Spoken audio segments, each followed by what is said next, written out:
सभी छोटे बड़े श्रोताओं को सुनीता भटनागर का प्यार भरा नमस्कार। ऑडियो स्टोरीज के हमारे चैनल कहानी जगत में आप सभी का स्वागत है। हिंदी कहानियों की श्रृंखला में आइए आज सुनते हैं अरुणा जेठवाणी जी द्वारा रचित एवं देवी नांगरानी जी द्वारा हिंदी में अनुवादित कहानी कोक। यह उसका आखिरी बार मनाली जाना था। मनाली एक पड़ाव था जो वह पिछले 18 साल से टालती आ रही थी, पर आज हालात और थे। उसकी शादी हो चुकी थी और उसे 6 महीने का गर्भ था। इन पिछले 6 महीनों में बहुत सारा पानी भावनाओं के पुल तले बह गया था और वह अपने पिता के साथ मनाली पहुंची थी, यूं कहें कि अपनी माँ के घर। ऐसा नहीं है कि विगत काल की कड़वाहटें लुप्त हो गई हैं, ऐसा भी नहीं कि उसके जख्म अब सूख गए हैं, पर आज वह हर चीज बिल्कुल अलग नजरिए से देख सकती थी। अचानक होटल व्यास की बालकनी में खड़े सोनिया अपने बचपन की आवाजें अपने आसपास गूंजते हुए सुन सकती थी। मैं अम्मा के पास कभी नहीं जाऊंगी, मैं उस अंकल के साथ कभी नहीं जाऊंगी, मैं दोनों से नफरत करती हूँ। वह अपने भीतर जहर लिए फिर रही थी। जैसे ही उसने अपने बचपन की भावनाओं कटु अनुभवों पर तवज्जो दी तो गरजती व्यास नदी के बहाव की ओर उसका ध्यान गया। वह चक्करदार घुमाव के साथ छलकती पटकती कपकपाती पहाड़ी स्थानों से शोर मचाती बिल्लौर से चमकते पत्थर से हिमपात को साथ लिए बेअंत आनंदोल्लास से गुनगुनाते हुए आगे बढ़ती रही थी। प्यारी सोनिया, क्या तुम तैयार हो? काका का ट्रक किसी भी पल यहाँ आ सकता है तुम्हें लेने के लिए। सैम मुंचिस, उसके पिता ने अपने कमरे से आवाज दी। सोनिया झटके से अपने ख्यालों की कैद से निकली। उसने एक भेड़ को नदी के उस पार ठंड से कपकपाते हुए देखा। उसने पहाड़ों की पनाह में झोंपड़ियों का जमघट देखा जो धुएं की काली परतों से लिपटी हुई थी। आ रही हूँ पापा, उसने कुछ विराम के उपरांत उत्तर दिया। अपनी आंखों से धुंध को हटाते हुए उसने अपना पर्स खोला और एक पुराने पीले कागज का टुकड़ा खोज निकाला। गर्मी के मौसम में सूखे हुए पत्ते की तरह टुकड़े टुकड़े हो रहा था वह। यह उसकी माँ का लिखा हुआ खत था जो उसकी माँ ने 12वीं जन्मतिथि पर लिखकर भेजा था। उसने उसे एक बार फिर पढ़ा। मेरी सबसे अनमोल बेटी, मैं कैसे तुम्हें अपने प्यार का विश्वास दिलाऊं। माँ का प्यार तो नदी की तरह अनंत होता है। तुम तो मेरे खून हाड़ मांस का हिस्सा हो। नाभि रज्जू का नाता अभी मजबूत और सलामत है। अगर तुम अपने पिता के साथ इन गर्मियों में आओगी तो मुझे खुशी होगी। मेरा विश्वास करो, सैम और मैं अब भी अच्छे दोस्त हैं। जब वह आता है तो सब कुछ मधुर व सुंदर होता है, पर तुम्हारी अनुपस्थिति एक रिक्तता भर देती है। तुम्हारा अभाव सदा रहता है। काश तुम आ पाती। मैं तुम्हें देखने के लिए तड़पती हूँ। सिर्फ एक बार। स्नेह, मम्मा। उसे याद था मनाली में फकत माँ के जिक्र से वह बहुत गुस्से में हो गई थी। वह चीखी थी। उसने आईने तोड़ दिए थे, दीवारों को भी अपने बेलगाम गुस्से में मारा था। सैम, उसके पिता ने उसे आइसक्रीम, चॉकलेट और उसके चचेरे भाई बहनों के साथ पिकनिक पर ले जाकर ठंडा करने की कोशिश की थी। सोना, मेरी बच्ची, उसके पिता सैम ने फिर आवाज दी। झटके से उसे जैसे होश आया और उसे एहसास हुआ कि वह अभी तक चित्र को थामे हुए थी। हिमपात की हल्की सी परत उसके शरीर पर थी और हवाएं भी बर्फ की तरह ठंडी थीं। वह गर्म कमरे की ओर मुड़ी। उसके पिता अभी भी बासी अखबार पढ़ रहे थे जो उन्होंने रेलगाड़ी में खरीदा था।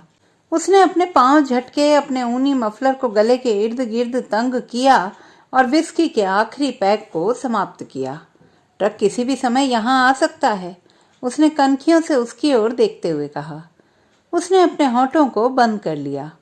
सोनिया, अब तुम मुझे शर्मिंदा मत करना। एक छिपा हुआ डर उसकी आंखों से जाहिर था।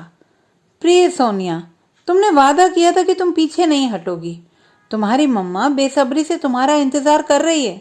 वह आंसुओं के बीच मुस्कुराने की कोशिश कर रहा था। नहीं पापा, कभी नहीं। ऐसा कहते हुए उसने अपनी बाहें सैम के इर्द गिर्द लपेटी और उसे चूम लिया। पापा, मैं मम्मा से मिलना चाहती हूँ। मैं निश्चित ही, उसने शब्दों को अपने भीतर जब्त करते हुए कहा।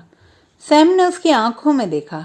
सोनिया, तुमने कभी एक बार भी यह नहीं पूछा कि क्यों मैंने तुम्हारी माँ डॉली को काका के साथ शादी करने दी?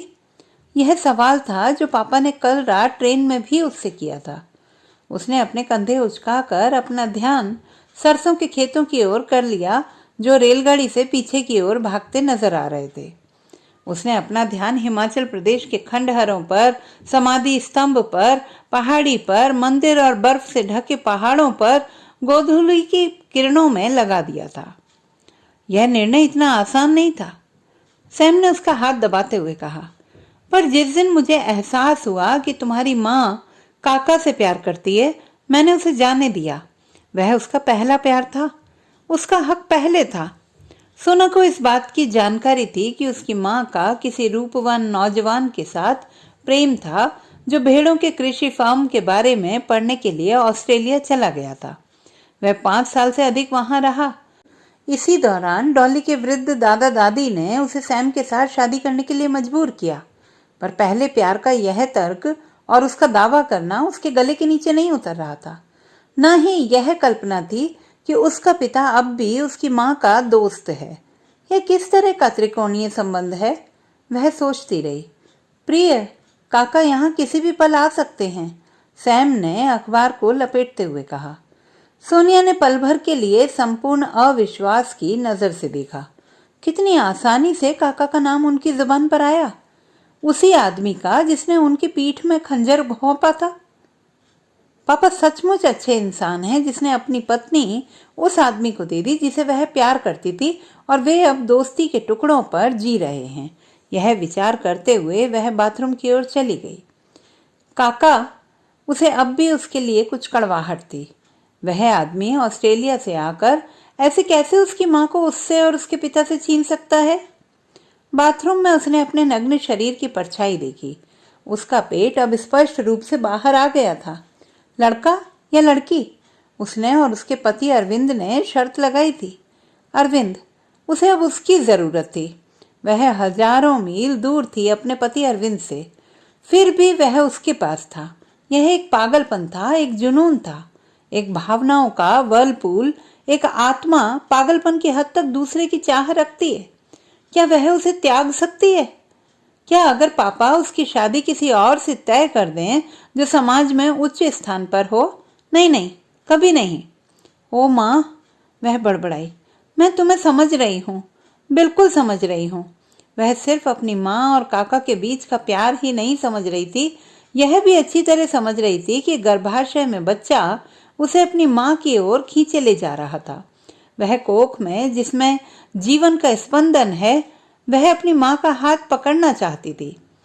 दरवाजे पर एक जोरदार दस्तक सुनते ही उसने जल्दी से कपड़े बदले। एक ढीला सा फ्रॉक और ऊपर से एक पुलोवर।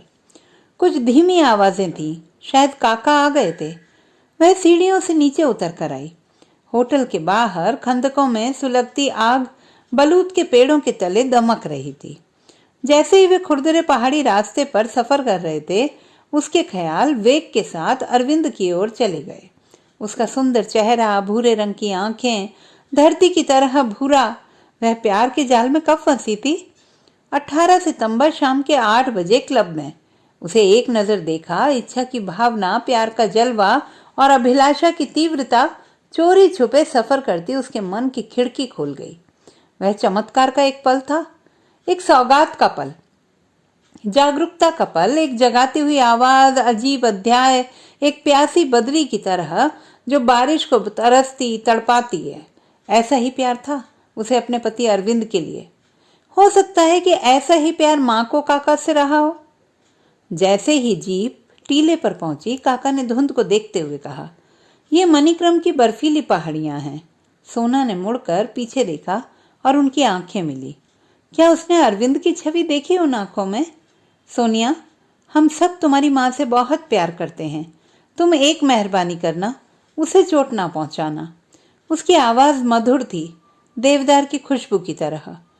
उनकी जीप बर्फ सी खामोशी के साथ चल रही थी, जब तक वे एक छोटे से किले पर नहीं पहुंचे जो ऊंचाई पर बना हुआ था। काका ने उसके कंधे को थपथपाया। वे एक शाही पथ पर चलते रहे। एक लाहौली औरत बैंगनी रंग के दुशाले से लिपटी हुई दरवाजा खोल रही थी। घर के भीतर माहौल गर्म था। चिमनी में लकड़े जल रहे थे। फायरप्लेस के ऊपर फ्रेम की तस्वीरें सुंदर ढंग से सजाई हुई थी। उसके सामने झूलने वाली कुर्सी, जिस पर शायद उसकी माँ बैठती हो, ऊनी सौगातें बुनते हुए अपने दोस्तों और रिश्तेदारों के लिए खाली थी। किले के रास्ते और गलियारे जाने बिना वह भागी, किसी अंतर ज्ञान के तहत, वहां जहां उसकी माँ बीमार पड़ी हुई थी। माँ, मैं आ गई हूं, वह रोई जैसे ही उसने अपनी माँ के कमरे का दरवाजा खोला। एक निरीह हताश औरत उदासी को ओढ़े शीशे लकड़ी के बने राजाई बिस्तर पर लेटी थी। सोनिया उसकी ओर लपकी। माँ, माँ! सोनिया ने उसके चेहरे को चुंबन किया और आंसुओं से तर कर दिया। दो मर्द खड़े होकर उस भावनात्मक विस्फोट के मिलन को देख रहे थे। दो औरतों के बीच एक वृद्ध और एक जवान। ऐसा लगता था जैसे व्यास नदी का उफनता पानी पर्वतों के बीच के एक संकुचित मार्ग से बह रहा हो। चाय के बाद सोनिया माँ के बिस्तरे पर एक आरामदेह स्थान पर बैठी।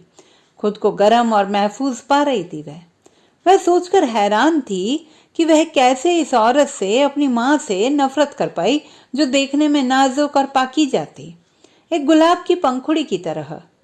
उसकी माँ फुसफुसाई, सोनिया, मैंने इस दिन का बहुत इंतजार किया है। मुझे पता था कि तुम किसी दिन जब खुद प्यार करने लगोगी तो तुम समझ पाओगे कि इसकी शक्ति क्या है। प्रिय, क्या तुम प्यार के बारे में बहुत ही अनोखा, अद्वितीय सच जानती हो? उसकी माँ ने पूछा। हाँ मम्मा, एक प्यार की चिंगारी दूसरी को प्रज्वलित करती है। और उसने फिर अपनी माँ को फिर से चूम लिया। पेट के भीतर बच्चे ने उसे जोर से लात मारी। आओ सोनिया, चलो हम सैर करें पिछवाड़े के जंगल की, काका ने कहा और सोनिया को किले के पिछवाड़े का रास्ता दिखाने लगे। सैम और डॉली कमरे में रह गए, चाय की चुस्कियां लेते हुए और एक दूसरे की ओर देखकर मुस्कुराते हुए। उन्हें खुशी थी कि उनकी बेटी का अब माँ से मिलन हो गया है। यह पुनर्मिलन दिलों को नम करता रहा और बीते बरसों की धूल को साफ करता रहा। पिछवाड़े में देवनार के पेड़ों का एक घना सा जंगल था। 18 देवनार के पेड़ अलग अलग उम्र के एक करामाती कोलाज बनकर प्यार का इजहार कर रहे थे। मनाली की बर्फीली ढाल पर, हाँ, प्यार का कोलाज, क्योंकि हर एक पेड़ पर सोनिया के जन्म की तारीख टंगी हुई थी। सोनिया को विश्वास ही नहीं हो रहा था। वह भीतर गहराई तक इस प्यार की आंच को महसूस कर पा रही थी। उसकी आंखें तर थीं।